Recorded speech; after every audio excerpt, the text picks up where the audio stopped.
Hello, everyone, and welcome to today's Open Fabric Alliance's webinar, From Slingshot to UltraEthernet, Building a Transport Standard for Libfabric. A couple of quick housekeeping things here. This webinar is being recorded for both the recording of the webinar and the webinar slides will be available on the OFA site later. We encourage you to share the webinar with colleagues who may not have been able to join. Time permitting, there will also be a Q&A at the end of today's webinar. If you have a question, please submit it via the chat feature down in the bottom corner of the WebEx tool. Now I'll turn things over to our presenter, Keith Underwood. Keith, thank you for joining us today. Thank you. Okay, so first off, they suggest I introduce myself. So I'm currently a senior distinguished technologist at Hewlett-Packard Enterprise, working in the Slingshot group on next generation NIC architecture. I like to tell people that I have been working on UltraEthernet for about 20 years now, going back to when I was at Sandia and developing the Portals 4 API. That led into work that we did in Intel, where we were co-designing some NIC architecture with that effort. After Intel, I was at Cray right up until HPE bought Cray the week that I joined Cray, which was kind of an interesting experience. Lately, I've been working on the UEC transport specification with a specific focus on the semantics contributions to the reliability layer and congestion management work as well. So first, I just wanted to introduce everybody to the UltraEthernet Consortium in case you're not familiar with it. It is a large consortium at this point. The top 10 members up there are our founding members. We very quickly grew out to be over 100 companies with over 1,300 people on the mailing list. That data is actually a little bit old, and the numbers constantly change and grow. We're out there trying to build the best full network stack that we can for AI and HPC at scale. So if you take the next step down into that, this is the first new network standard that's been done in 25 years. The last kind of major standard that went out there was InfiniBand back in 2000. We released our 1.0 specification in June this year. We have a lot of working groups, 8 in total, covering everything from the physical layer up through the link and the network transport and the software mapping onto that transport. Those were kind of our first 4 working groups and form the core of what's in our first specification. Over top of that, we're now doing work on storage and compliance and management and performance and debug while we continue to develop this spec in the next generation in the transport working group, software working group, and link working groups. Some like to say the spec is big. I actually disagree a little bit. It's actually quite small compared to other things. If you look at our specification, it's a little over 500 pages. It's out there on the web. You can go download it anytime you like. If you open the InfiniBand specification, it is over 2,000 pages in volume 1. And so our specification is actually quite small. And the way we achieve that is that we're built on Ethernet. And so there are many, many thousands of pages of Ethernet standard and IETF RFCs that define the rest of the ecosystem that we use. And this is just defining what it takes to do high performance networking in that context. So I want to introduce the rest of this talk by first doing a little bit of history.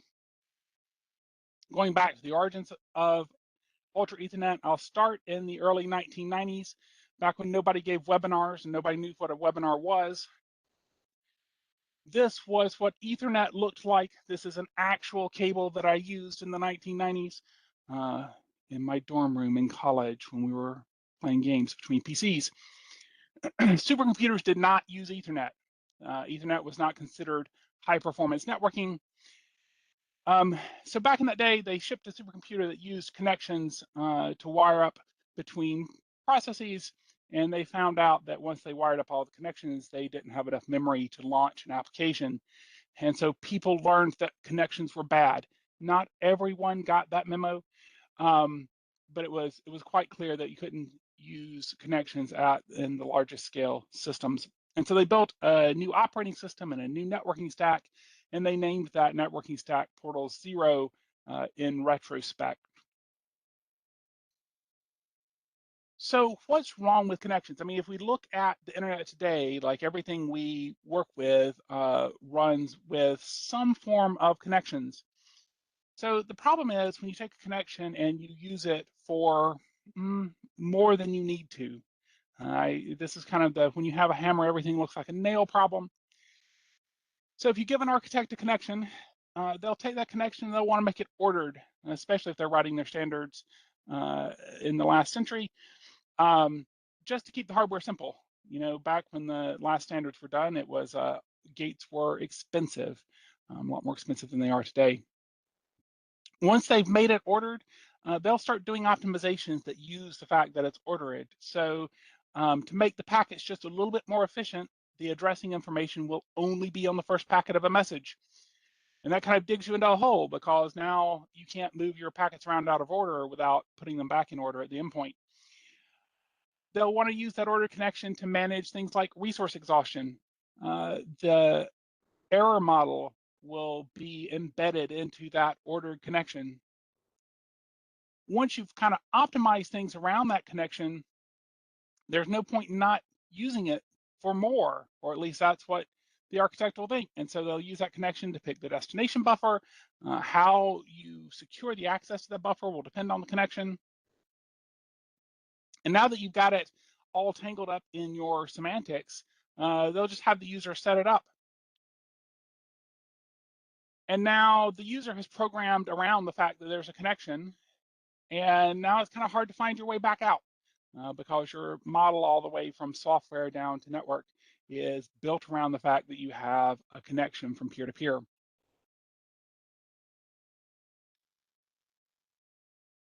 So it's important, or at least we viewed it as important as we built UltraEthernet, to separate semantics from reliability. Now, when we talk about network semantics, a lot of people say, what exactly do you mean? So reliability and ordering is all about getting the packet there, detecting if the packet was lost, retransmitting the packet if you need to, determining when to give up on a packet. And you just say, well, I've retransmitted this so many times, it still hasn't gotten there. The other end must be dead. You need to figure out if it needs to be in order. And if so, figure out, was it in order? Was it a duplicate? Because you can lose an acknowledgement, which will cause a retransmit. And now you'll have two copies of that packet. And so you need to do deduplication and say, I took that second packet and I will toss it on the ground because I've already received it and I'll acknowledge it. The tools that are used for this are things like sequence numbers and network probes and end-to-end timeouts, retransmit limits, things like that. Semantics is what you do with that packet. So is that packet part of a message? If so, how big is the message? Where in the message does the packet fit? Is it the first packet? Is it the middle packet? Is it the last packet? When that message gets to the target, where does it go? Which process are you trying to deliver it to? In that process, which queue, which buffer, where are you going to put the data? Is the message a read or write? Is it a send, which means you're just going to consume something off the front of a queue, or a tagged send, where you're going to search the queue to figure out where it goes? Or is this an atomic operation where you might be adding to a local variable at the destination? If it is an atomic operation, is it an add, a multiply, a min or max? And what's the data type? And then last, what's the behavior of failure? So what do you do if there's no target process when you get there? What do you do if you've exhausted the resources that the user provided? What happens when the user does something silly, because this is user level networking, and they provide you a buffer for which there is no translation, or for which the translation has been torn down?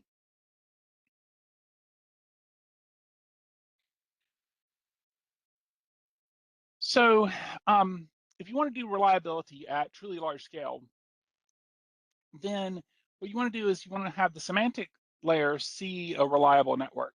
So the semantic layer makes packets, and the reliability layer makes sure that they get there. And there's a lot of ways that you can go about doing that when you make that separation. So not that long ago, people built computers that were just reliable. So for a long period of time, HPC systems, supercomputers were built such that when you injected a packet, you pretty much expected it got to the other end. And if it didn't get to the other end, you could kind of count on that, meaning that it was never going to get there, because we did things like link level retry and credit-based flow control and carefully engineered switches so that packets did not get corrupted along the way. As we have transitioned to 50 gigabit per second signaling and are going beyond that speed, it's getting a little bit more difficult to make that assumption. And so now you kind of get into the domain where end-to-end reliability is kind of a necessity and has been for a little while now. But pushing the reliability down into the network itself is how we kind of enable us to use less state for the reliability itself. So, and reliability can be done as a NIC-to-NIC action instead of a process-to-process action. And what that means is that if you have a system with 10,000 NICs and every NIC has 100 processes on it, this is a choice between say 10,000 connections between NICs or 100 million connections local to a NIC, because every process using that NIC is connected to every other process in the system. So you've got 1 million processes, and you've got 100 local processes. Each one of those local processes winds up with 1 million connections, which is not really tenable. And that's why we like pushing that responsibility down from the semantics so that it's not visible at the process layer. When you do that, the reliability state can actually be quite small. So there's a couple of examples here. Really all you need is per peer sequence number tracking and some tracking of packets that are outstanding. So back in the days of Cray C-Star, I was at Sandia, we worked on that firmware, and we implemented basically the whole network stack, including a reliability protocol, including the tracking of sequence numbers in 384K of memory on that device. After that, I was working on the OmniPath program, and we were developing a next generation NIC there before it was canceled that that only used 16 bytes of state per peer NIC to maintain reliability, and that was 8 bytes on transmit and 8 bytes on receive. So you can get very low per peer state here. Even with that low state, though, as we have gone through eras of scaling, we've reached the point where it's still enough that that you don't necessarily want to maintain it all. And so what Slingshot did was introduce dynamic connections. So now there's not a dependency in the NIC state on how many NICs you have. The connections are created and removed as needed, and so you can have kind of a constant amount of state. It also eliminates the need to do a wire up of NIC to NIC state kind of at the start of time.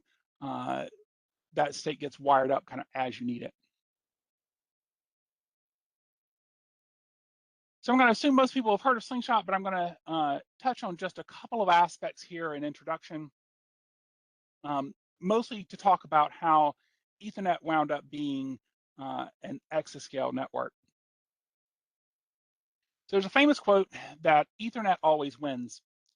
And really, this is a statement about economic realities, not a technical statement.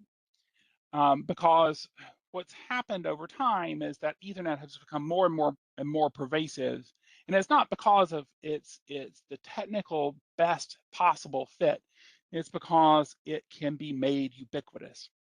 So we kind of look at the history of Ethernet and HPC on the left over here. I was in a lab that's built some of the early clusters using Ethernet back when I was in grad school. You actually built People actually built 10 base T and even 10 base 2 clusters back then.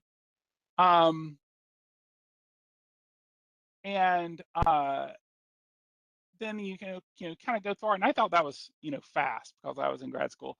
And I got to Sandia and we built the Red Storm system with Cray. And there, Ethernet was the management network because there was no point in reinventing the wheel, but it was never going to be given responsibility for high performance communication. After that, there was kind of what I call the marketing era of Ethernet in HPC. The bottom half of the top 500 list just got flooded with gigabit Ethernet and then 10 gigabit Ethernet systems where people were running HPL on just whatever cluster they had sitting around that happened to have Ethernet in it. It was kind of an odd era as nations kind of competed for how many systems they had on the top 500 list. In 2021, the Perlmutter system was built and Ethernet wound up at number 5 on the top 500 list. And then in 2022, the first exascale system was shipped with Ethernet. So why did that happen? Well, if you look at what a modern high bandwidth interface looks like, it basically uses the Ethernet SerDes. That's the electrical signaling technology that drives the link. People might quibble about the details of that, but effectively, there's one signaling technology these days, and so you're pretty much going to use it.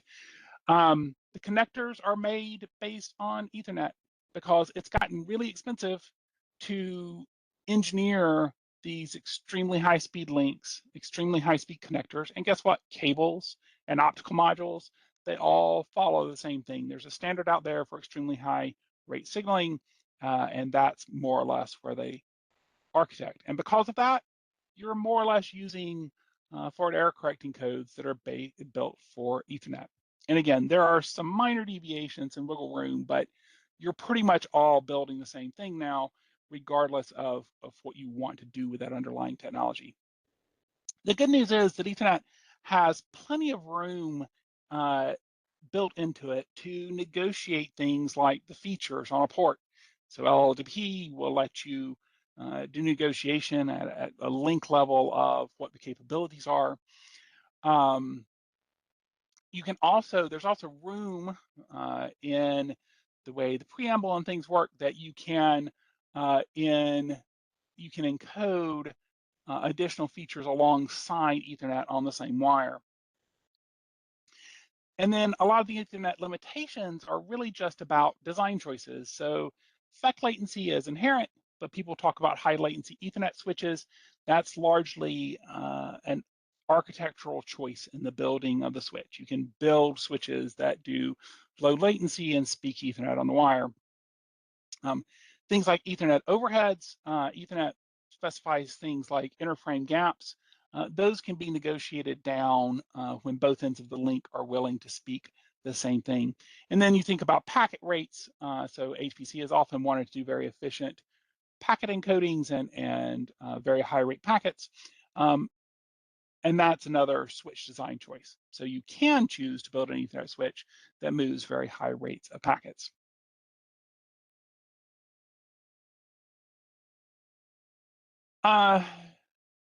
So Slingshot is an Ethernet network built for HPC. So it will run Ethernet and HPC on every port all the time. Some people don't realize that, but we can carry standard Ethernet frames. It'll plug into other standard Ethernet switches. You can plug third-party Ethernet NICs into it. In fact, that's how Perlmutter was originally deployed, was with third-party Ethernet NICs. And it's been upgraded since then to Slingshot NICs, but that was its original deployment. You can concurrently carry HPC enhanced frames, so with optimized headers so that you get good efficiency for small payloads. We can reduce the interframe gap when we're speaking between Slingshot devices. We can encode link level reliability and credit-based flow control alongside the normal Ethernet operation. And then, of course, we implement a native transport to support Libfabric to support MPI and SHMEM and the various CCLs like nickel and RICL and the various ones. We do tag matching offload and rendezvous offload, all of the things that you would expect from an HPC network. And then within the fabric, we actually do adaptive routing, but preserving order, because a lot of those protocols I mentioned on the left depend on that order. And we do congestion management of that same set of traffic. So we'll do congestion management both for our own transport, but also for TCP and Rocky and things like that if you plug in a third-party NIC.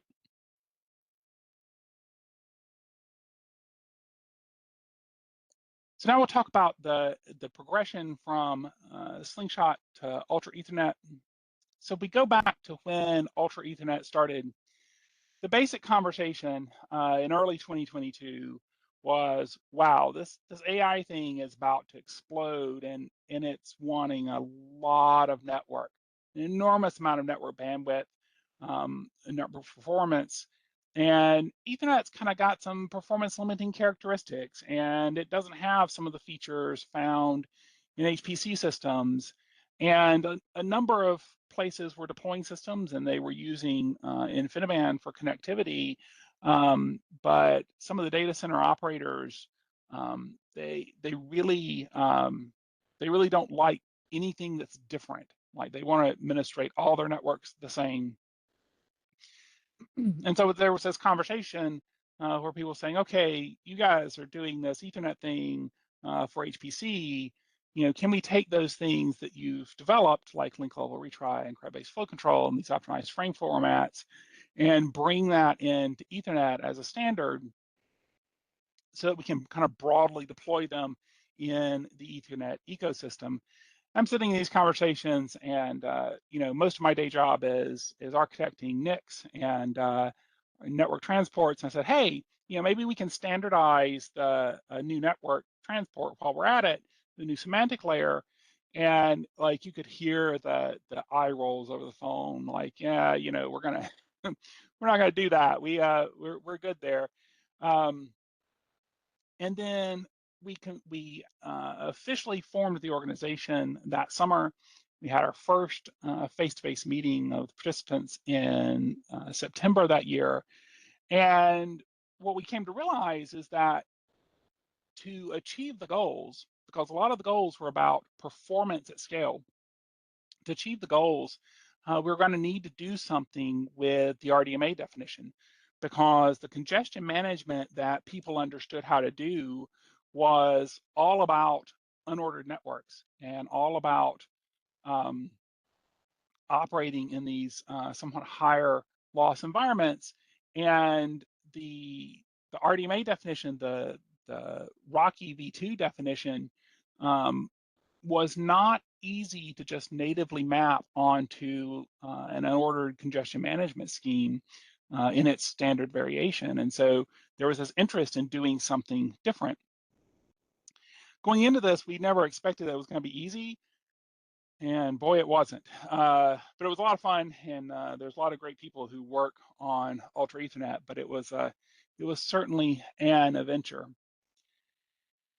So if we look at how we assembled the stack, the appetite was to do something that had been built, right? Standards work best when somebody has built it, and then you take what's been prototyped effectively and refine it and standardize it and make it widespread.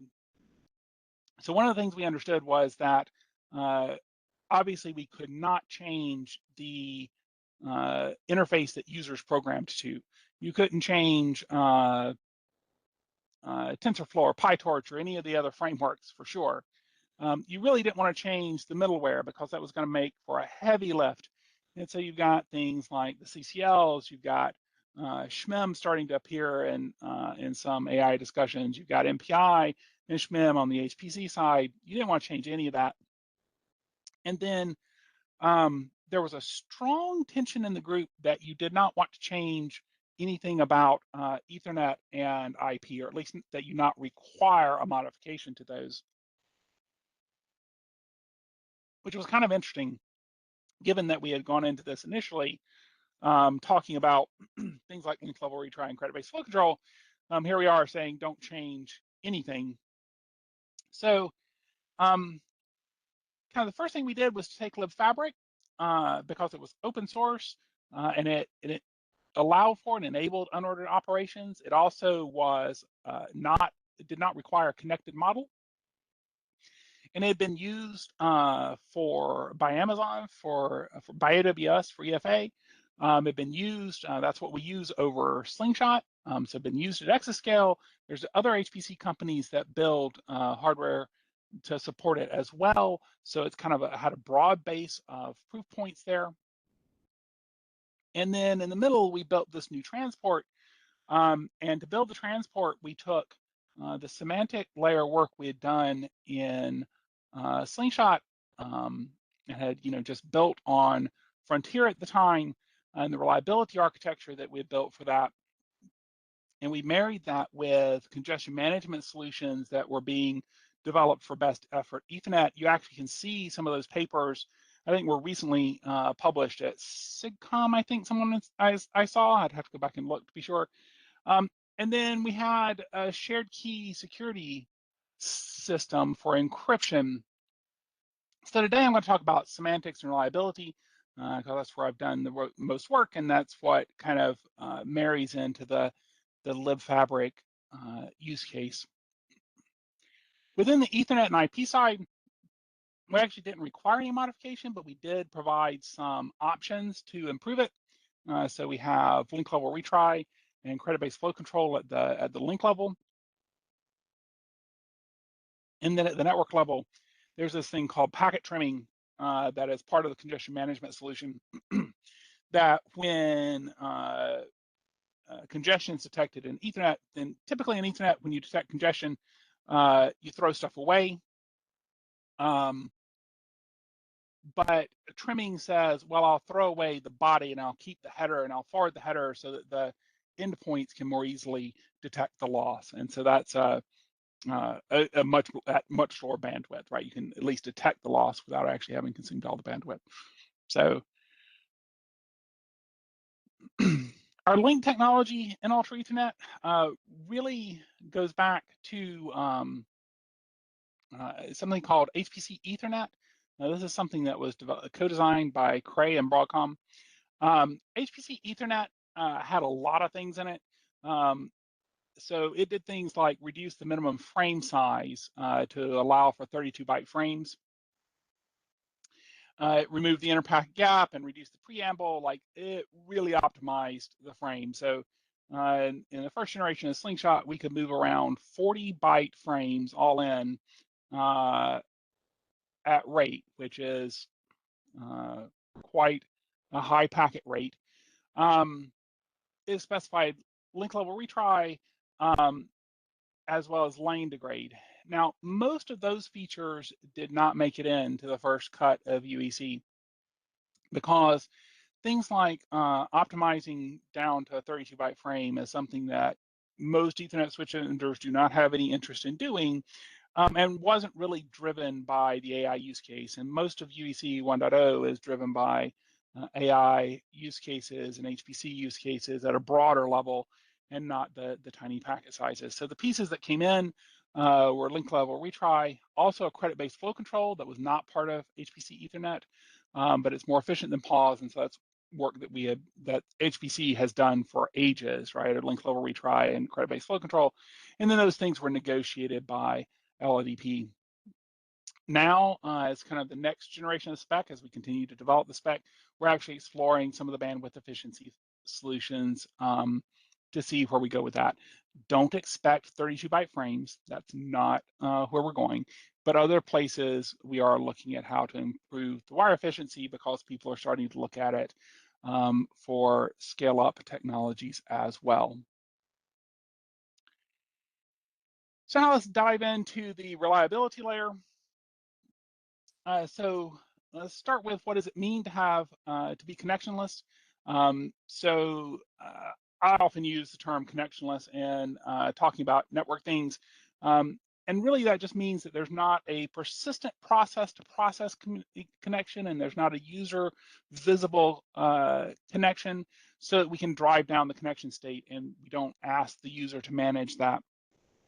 It doesn't mean that we don't use sequence numbers. We do very much use sequence numbers. It doesn't mean that we don't have a way to implement ordering. We very much do have a way to implement ordering. We do that in UEC by building something called packet delivery contexts. That's a name we gave it in UEC to try to characterize the fact that these are temporary and transient. So these are established between a pair of NICs when there is data to send between that pair of NICs. There's a pipeline establishment, which means they come up instantly, and they can be shared by multiple processes because we've separated the semantic and the reliability layer. Semantic layer failures don't tear down the reliability state, and so you can use it for multiple processes because there's no collateral damage. The packet gets there, the packet doesn't get there, and that is all that is controlled by that reliability state. When you're done with them, they're removed. So if two NICs are no longer communicating, you tear them down. It takes a round trip to remove them. Normally that's either because it went idle, or you had connection pressure at the sender, or you had connection pressure at the target. Any of those can kind of push you into a please tear this down. The latter two, you have to kind of force it to go idle to be able to do the teardown. We have 4 modes of reliability. 2 of these came forward from Slingshot.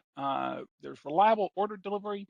You're guaranteed you get every packet and you get it exactly once in the order it was sent. This is good for MPI header matching. That's why we built it.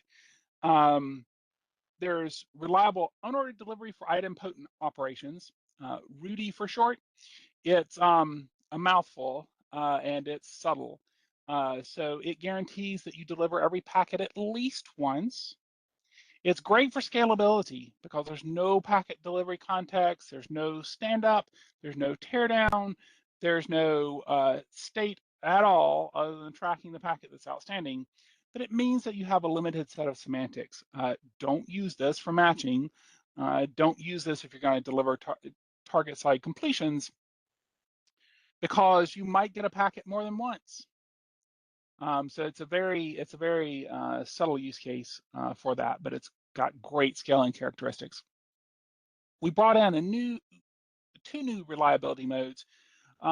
One is the reliable unordered delivery. So this is, I will take the packets, you'll get them exactly once, and I will deliver them into memory in whatever order they show up. We need this for UltraEthernet congestion management. We need to move the bulk of the data this way for UltraEthernet congestion management, because I'll speak about it a little bit about how that works in a minute.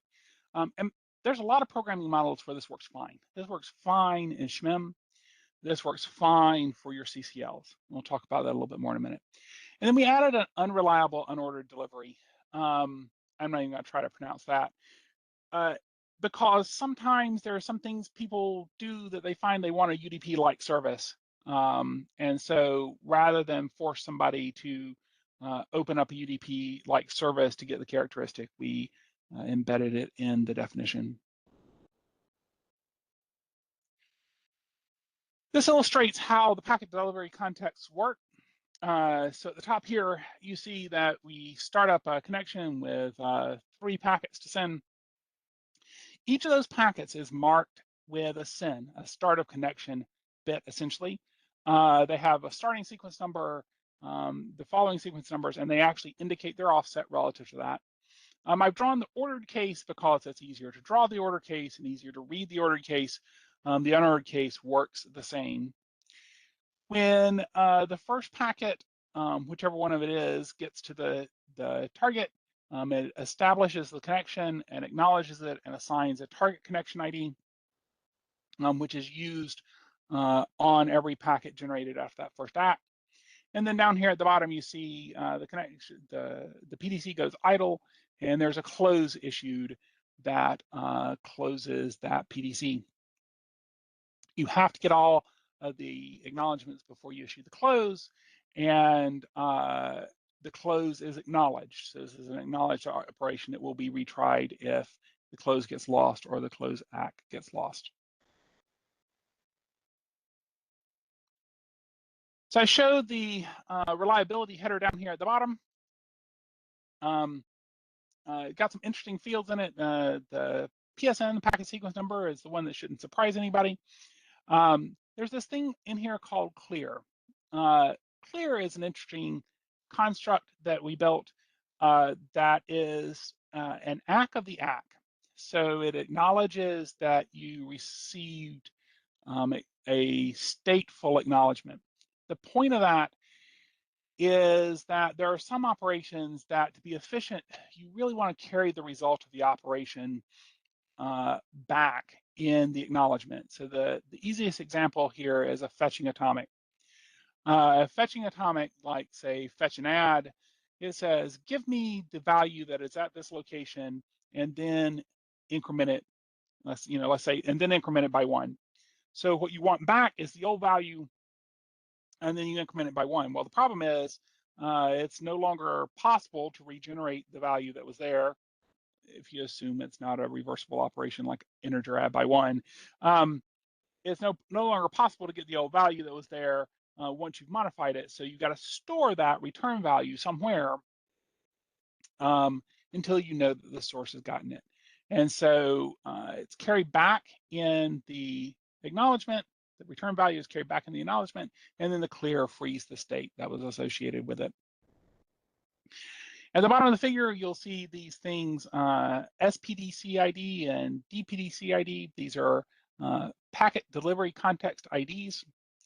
They identify the source and destination PDC state so that people can build things that use relatively efficient lookup tables to find that context.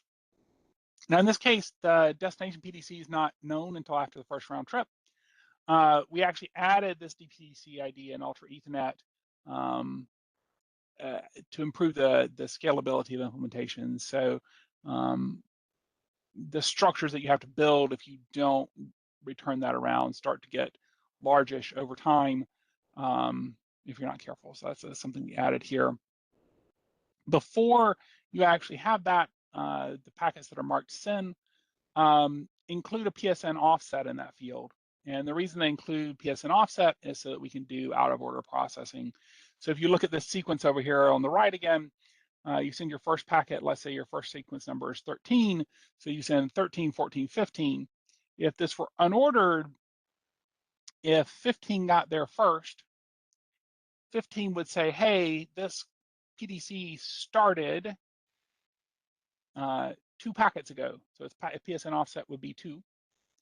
So that when you stood up the PDC state at the target, you would know, where to start packet tracking. All right, so let's take a brief detour into congestion management. Slingshot congestion management is based on flows. It detects flows, manages in the switches, separates congesting flows from victims, and applies back pressure on the congesting flows. That's integrated with our adaptive routing, and we have something called fine-grained flow control that actually lets us push that back into the NICs. UltraEthernet takes a somewhat different approach where it is entirely managed at the endpoint. So the design principle there is dumb switches. And so this is designed for best effort Ethernet networks. I prefer to call them lossy Ethernet networks because I'm an HPC guy, and that's how I think of it. But it uses signals like ECM marking, round trip time, packet trimming to identify when congestions emerged in the network. It avoids congestion in the mid-fabric with adaptive packet spraying. So the packets are actually unordered and randomly distributed across your spine, for example, using the entropy field in the packet. A path that is bad, so the acknowledgement comes back ECN marked, or comes back with a high round trip time, or a packet is lost, or the packet on that path is trimmed, you don't use that entropy again soon. And then when you see lots of paths that are bad, it tapers the injection rate. So this sprays everything, when the rate's too high, it will start seeing lots of marks saying it's too high, and it will taper back the rate. And this is why we built the RUD protocol, the unordered protocol, because this approach to congestion management depends on most traffic being unordered. Okay, let's get into the design of the semantic layer, which is really what makes this a transport that supports Libfabric. So we're building a connectionless architecture, and we want to make this as scalable as possible, which means we can't use the connection to find the buffer or authorize access to that buffer or describe the failure model or recover from buffer exhaustion. We do need a scalable addressing solution, so we can eliminate startup cost of redistributing the endpoint addresses. We do want interoperability between providers for all of the advanced types of capabilities that might sit underneath Libfabric, because Libfabric is a relatively high-level API. And we want to enable all of the user-level libraries concurrently, because many of the complex applications might actually have one library linked in that uses SHMEM, another that uses a CCL, another that uses MPI. You want to enable all of that concurrently. So our addresses are hierarchical. We start with a fabric address because every good consortium needs to rename an IP address. Then we have a job identifier. And we have a job identifier to provide a context for the process identifier. By doing this, we can count on the processes being numbered 0 to n-1 on every node. So you know where they are, so you can have a scalable algorithmic addressing construct built out of that. Within that process, we have a resource index that actually selects the Libfabric endpoint. And then the memory key or match bits for tag messaging operate within the context of that resource index. Authorization is based on the sender's identity. Effectively, this is true all the time anyway, because like whether or not you're allowed to access a queue pair is whether or not you insert the right IP address and you get the sequence number right. And so we base that on the job ID, and then we have encryption and authenticated packet headers as an option within that transport. And then we have wire definitions for all of the advanced features you would expect in an HPC transport. There's tag matching, fields to support tag matching on the wire. There's fields to support rendezvous, header formats to support rendezvous. There's a feature called deferrable send that I won't get in today just for the sake of time. And we support a wide range of atomic operations. So if we look at the addressing solution, this gets into kind of what does a user expect and kind of enabling the use case that users expect. And so users launch a parallel application. They have many processes on many nodes. They have a communication library for that, whether it be a CCL or an MPI or SHMEM, and they expect to be able to send a message to any peer in that application. And so this is kind of our illustration of our hierarchical addressing on the right. And an example kind of worked out on the left. Let's say you have a 256 rank application that is 16 processes per node on 16 nodes. I use contiguous IP addresses to make it easy to work the example. And then every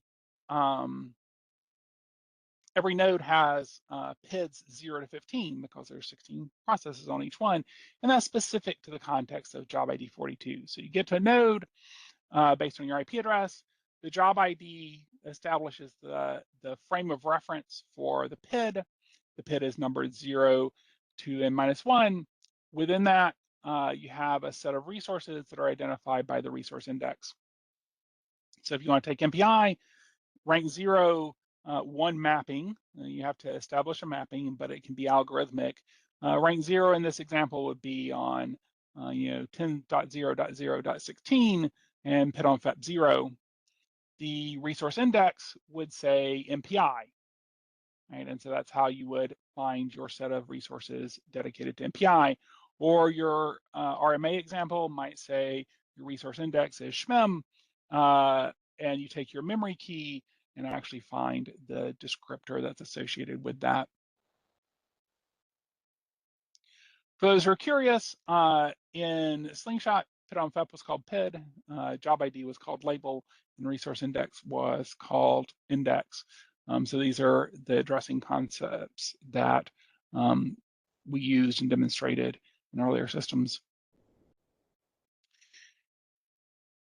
Here's the standard, quote unquote, standard header for UltraEthernet. This is the one that is used for targeted at all the big messaging use cases. So it has all the features embedded in it. One of the trade-offs that we made along the way was like how many header formats versus how much complexity. And so we reduced the total number of header formats to reduce total complexity and made the header a little bit bigger because it was targeting large message use cases, and it really turns into not that much overhead as a percentage, and it drives down complexity. So this header supports send receive, including tagged send receive. This field here, the memory key or match bits, is used either as a memory key for RMA or match bits in the tagged case. We actually support rendezvous operations. I'll get to that in a second. The header is designed to enable out-of-order processing. So if you look at, there are two variations on this header. One is when we have the start of message set. Start of message 1 is up here on the right, and start of message equals 0. So not the first packet of the message is down here on the left. The only difference is in this header data field. Header data is where the immediate data is carried, and that's only carried on the first packet because you only need one copy of that information to deliver in the event. Subsequent packets carry a message offset to say where in the message they are and how long the packet is. This allows you to do out-of-order processing because you have all the addressing that you need in every packet. So, if packet 37 gets there first, that's okay. You know where in the offset it goes, you know where this is relative to the message, you know what job ID, what PID-on-FEP, what resource index it goes with, you have the memory key. All the information you need to figure out where this packet goes is there, you just deliver it straight into memory.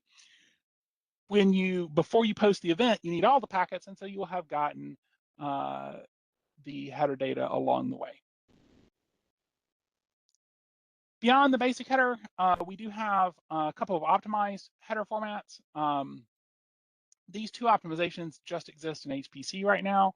There are multiple profiles in UEC. One of those profiles is called the HPC profile. This top one is the smallest one. It's a relatively limited set of semantics. It's RMA only. It's limited one packet size. The middle one supports a broader set of addressing capabilities, also limited to single packets, but it will support matched operations and operations that have a full memory key. We embed the memory key and the resource index in this top header format just to get the most efficient thing we can for the smallest transfers. When you do an atomic operation, you add an atomic extension header shown down here on the bottom with an 8-bit field for opcode, an 8-bit field for data type. So we support a broad range of opcodes and data types in UEC, and this atomic header can be used with any of the other headers. So you can include it with this small header up here. Oh, sorry, the medium header, or the full site header on the previous slide. All right, just a little bit on unordered networks and how those work in the context of messaging layers. So our protocol is designed to accept out-of-order packets and deliver them directly to the user. And this is because of what we just showed, that every header carries all the information that you need. So you've got 4 senders up here on top, and they have 3 senders on top, 2 messages each to send. They start injecting them into the network. I apologize. So you got all these packets floating in the network, and they start coming out in some random order because we have an unordered solution for congestion management. The NIC gets these and like, oh, where do I put them? Well, fortunately, each one has that full header on it. And so it knows exactly where to put it. And as these packets come out in some random order, it populates it into memory in the right place. So the nice thing is that for things like nickel and nickel, the library can put a tag on the message. The API at the user level is not tagged, but the message itself can be tagged so that you can identify messages to buffers. So I didn't say packets to buffers, I said messages to buffers. So you can identify which buffer each message goes into based on the value in the tag. That's all implemented inside, underneath the covers of the CCL, and uses the tagged API. So now all of your messaging can run out of order of the network. You don't have to do any reassembly order on the NIC just to figure out what buffer it goes into. So what about MPI? Because MPI headers need to be matched in order, and so that's generally hard to avoid. And so we have a rendezvous protocol for that. It's a relatively complex flow of operations shown on the right over here. Basic idea is you initiate a rendezvous send that includes all of the information that you need to pull the rest of the data. And so the eager part of the send can be relatively small, so that a relatively small fraction of your total network traffic is moving around ordered. And then when you issue the read to pull the rest of the data, you don't have to do that in an ordered way because you've already found your buffer. You've already done the MPI matching in order using the information that went across in the original request. And so you pull the rest of the data and it's out of order. To enable that, we actually built a rendezvous extension header that had all of the information that you needed to issue the read. So it tells you how much eager data you're going to push. It says, where do you do that read from, giving you the PID-on FEP that initiated it, what resource index you bound it to,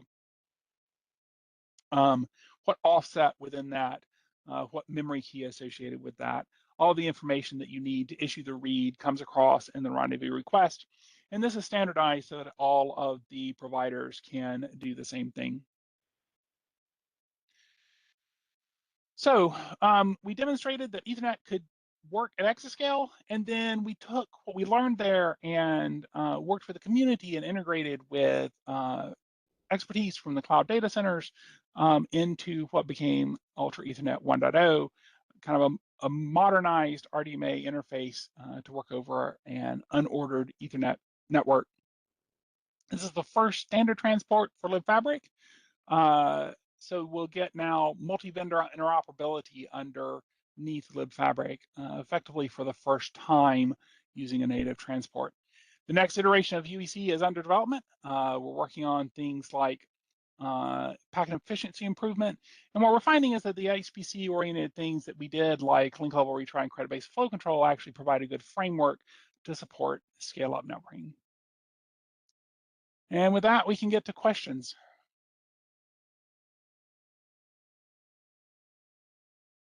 All right. Looks like we've got one in here. How does the addressing relate to Libfabric's address vectors?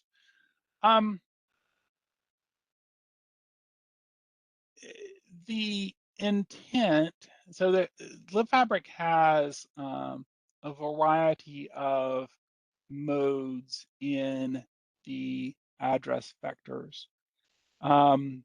The way that the addressing is set up is intended to allow vendors to exploit some of those modes to do a variety of types of endpoint optimizations.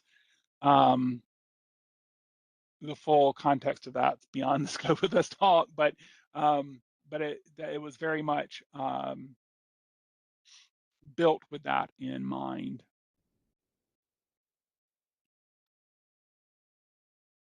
Can you A/B C-star to Slingshot? It is a long way from C-star to Slingshot, a really, really long way. So probably the single biggest thing I would note is, well, if you start at the bottom, C-star used connections that were kind of established for practical purposes at node boot. And went forward from there. They were NIC to NIC, but there was a connection allocated for everybody that might be in the system. And Slingshot does that entirely dynamically. So connections are not formed until you need them, and when you're done with them, they're pulled down. Above that, there's lots of differences. There are surprising similarities because both were packet-based networks moving around bigger messages. Both have resources to associate those packets to those messages and things like that. C-Star had a PowerPC that was fun to program. But whereas, you know, Slingshot is a hardware-focused pipeline. Looks like the addressing, question about where you can read more about the addressing. Yes, in the UEC spec. The UEC spec also goes with some of the, as Joshing mentioned, it details some of the mapping between the address vectors and the wire as well. Thanks again, Keith, for your presentation. Just a reminder that this webinar has been recorded, and both the recording of the webinar and the slides will be available later on the OFA site. So again, on behalf of the Open Fabric Alliance, thank you very much for attending today's webinar.